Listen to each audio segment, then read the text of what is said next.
Welcome to Rekha vlogs. அழகான காலை வேலை. நம்ம காலையில் நேரமாக முழிக்கிறது நம்மளை அந்த டே ஃபுல்லுமே ரொம்ப ஆக்டிவாகவும் ரொம்பவே மைண்டு ஃப்ரெஷ்ஷாகவும் இருக்கிற மாதிரி இருக்கும். அதனால் காலையில் நேரமே எழுந்திருக்கிற பழக்கம் நமக்கு ரொம்பவே நல்லதாக இருக்கும். நான் இன்றைக்கி 6 o'clock தான் முழித்தேன். எப்போதும் 5 o'clock முழிச்சிடுவேன். பாப்பாவுக்கு நைட்லாம் டெம்பரேச்சர் கொஞ்சம் விட்டு விட்டு இருந்ததுனால அவங்களுக்கு இடையில எழுந்திரிச்சு டெம்பரேச்சர் செக் பண்ணுறது, டவல் பாத் கொடுக்குறது இந்த மாதிரிலாம் இருந்ததுனால கொஞ்சம் அசந்து தூங்கிட்டேன்.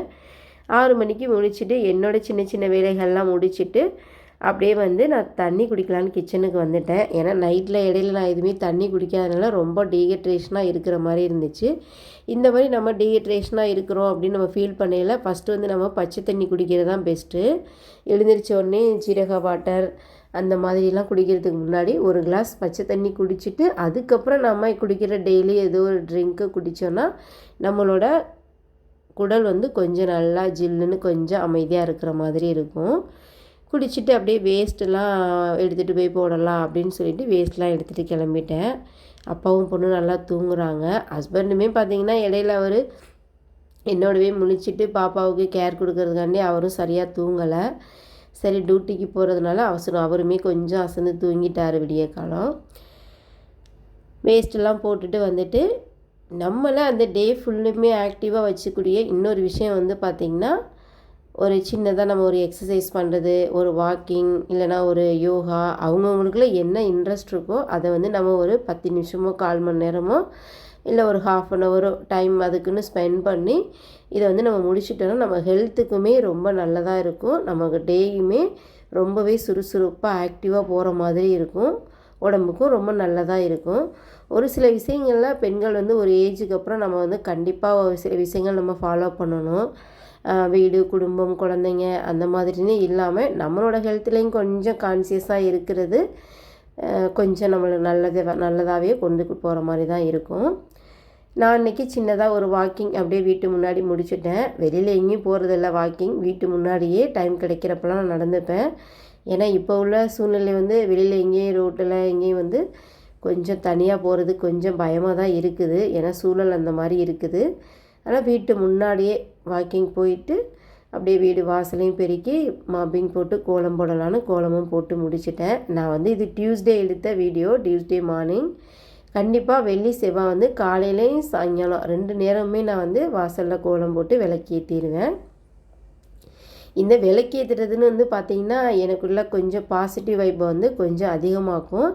கண்டிப்பாக செவ்வாய் வெள்ளி காலையில் நம்ம குளிச்சுட்டு ஏற்றணும் அப்படின்னு இல்லை, மனசு சுத்தமாக நம்ம கைகால் முகம்லாம் கழுவிட்டு கண்டிப்பாக ஒரு விளக்கேற்றி சாமி கும்பிட்டுட்டு அதுக்கப்புறம் நம்மளோட வேலைகளை ஆரம்பிக்கிறது இன்னும் நமக்குள்ளே கொஞ்சம் பாசிட்டிவ் வைப்பை அதிகமாக்குற மாதிரி தான் இருக்கும்.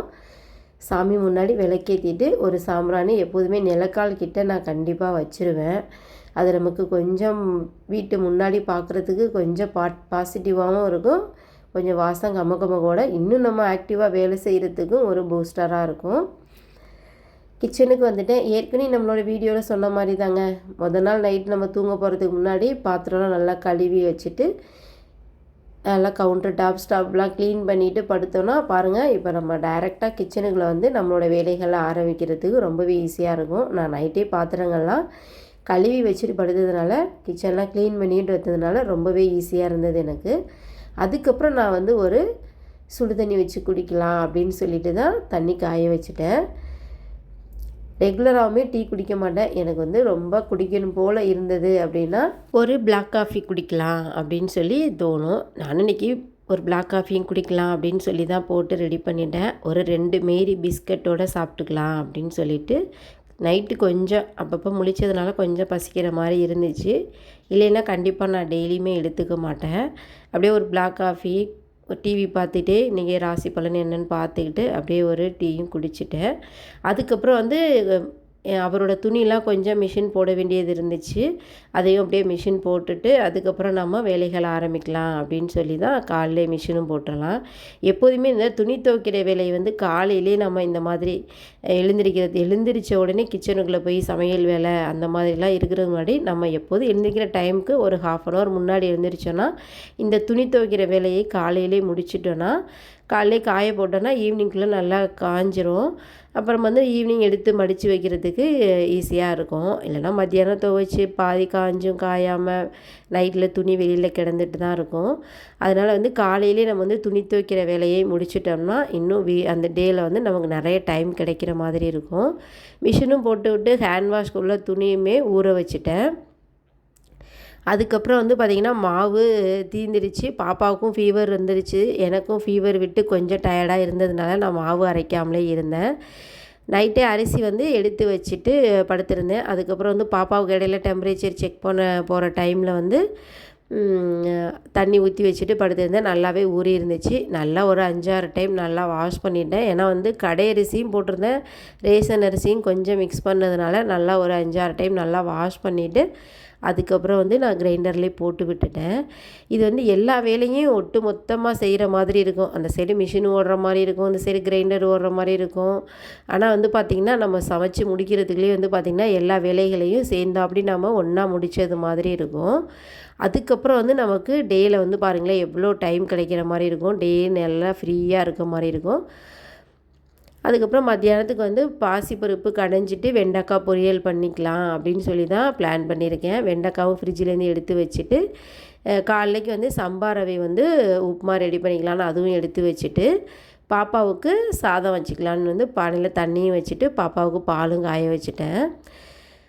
மத்தியானம் கொஞ்சம் ஒரு 11 மணி போல் வெளியில் சின்னதாக வேலை இருக்கிறனால காலையிலே வந்து சாதமும் வடிச்சிட்டேன். இல்லைன்னா வந்து ஒரு 11க்கு மேலே தான் வந்து நான் சாதம் வைக்கிறதுக்கு ஆரம்பிப்பேன். சாதமும் வடித்து வச்சுட்டு அப்புறம் வந்து நம்ம குழம்பு வச்சுக்கலாம் அப்படின்னு சொல்லி தான் முடிவு பண்ணியிருக்கேன். அப்படியே உப்புமாவும் கிளறிடலாம் அப்படின்னு சொல்லிட்டு டைமும் ஆயிடுச்சு. சமைக்கிறதுக்கு எப்போதுமே பார்த்திங்கன்னா ஒரு 1 ஹவர் 1.5 ஹவர் அந்த மாதிரி டைம் வச்சுக்கோங்க. ரொம்ப நேரம் கிச்சனில் போட்டு டைமு நிறைய இழுத்தடிக்காமல் ஒரு குறிப்பிட்ட மணி நேரம் ஒரு டைம் நம்ம ஒதுக்கி அதுக்குள்ளே சமையலை கடகடன்னு முடிச்சிட்டோன்னா நிறைய நமக்கு டைம் மிச்சம் மாதிரி இருக்கும். கிச்சனுக்குள்ளேயே ரொம்ப நேரம் நின்றுட்டுருக்கிற மாதிரி நமக்கு ஒரு ஃபீல் இருக்காது.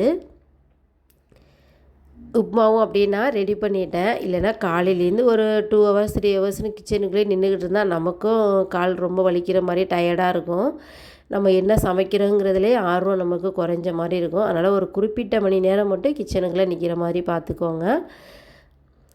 அப்படியே அவருக்கும் டியூட்டிக்கு டைம் ஆனதுனால சாப்பாடு எடுத்து வச்சு அவரையும் டியூட்டிக்கு அனுப்பிட்டு அதுக்கப்புறம் நம்ம மற்ற வேலைகளெல்லாம் பார்க்கலாம் அப்படின்னு சொல்லிட்டு அவருக்கு சாப்பாடு கொடுத்து டியூட்டிக்கு அனுப்பியாச்சு. அதுக்கப்புறம் தான் சன்வி ஒரு 9:30க்கு போல் முழித்தாங்க. பாப்பாவுக்கு கொஞ்சம் வாமாக தான் இருந்துச்சு.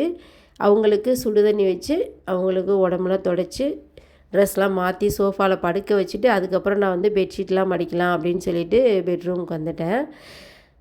எல்லா வேலைகளையும் முடிச்சுட்டு கடைசியில் வந்து நம்ம பெட்ரூமை சரி பண்ணுறது அதுவும் ஒரு நல்லதாக இருக்காது. நம்ம இந்த மாதிரி எழுந்திரிச்சிட்ட உடனே வந்து பெட்ஷீட்லாம் மடித்து வச்சு இந்த குல்ட்டெல்லாம் எடுத்து மடித்து அந்த பெட் கவரையும் நீட் பண்ணி வச்சிட்டோம்னா பார்க்குறதுக்கு நீட்டாக இருக்கும். நம்ம அடுத்து அந்த பெட்ரூம்குள்ளே போகிறப்ப நமக்குள்ளே ஒரு எரிச்சல் வராது. இல்லைன்னா இது கிடந்துகிட்டே இருக்கிறது நமக்கு ஒரு மாதிரியாக இருக்கும். கையோட அந்த வேலைகளையுமே நம்ம முடித்து வச்சிடுறது கொஞ்சம் நல்லதாகவே இருக்கும். நானும் அப்படியே பெட்லாம் வந்து நீட் பண்ணி எடுத்து வச்சுட்டு அதுக்கப்புறம் வந்து என்னோடய சின்ன சின்ன வேலைகளெல்லாம் அப்படியே நான் வந்து முடித்தேன். பாப்பா வந்து கொஞ்ச நேரம் தண்ணி கொடுத்து அவங்கள படுக்க வச்சுருந்தேன். வீட்டில் அந்த கத்தாழை செடி வச்சுருக்கோம். ஒரு செடி தான் என்னோடய பால்கனியில் இடம் இல்லாதனால நிறைய செடிகள் என்னால் எதுவும் வைக்க முடியலை. இந்த செடிக்கு தண்ணியும் விட்டுட்டு மாவும் அப்படியே கையோடு உப்பு போட்டு கரைச்சி வச்சிடலாம் அப்படின்னு சொல்லிட்டு மாவையும் கரைச்சி வச்சுட்டேன். எல்லா மாவையுமே அப்படியே வெளியிலே வச்சிட மாட்டேன். கொஞ்சம் வந்து நைட்டுக்கு டிஃபனுக்கு வர்ற மாதிரி எடுத்து வச்சுட்டு மீதி மாவை ஃப்ரிட்ஜில் வச்சுட்டேன். சாதமும் வெந்துருச்சு. அதை அப்படியே ஹாட் பாக்ஸில் எடுத்து கொட்டி வச்சுட்டு பாப்பாவுக்கு ரசம் வைக்கலான்னு சொல்லி அதுவும் ரெடி பண்ணிட்டேன்.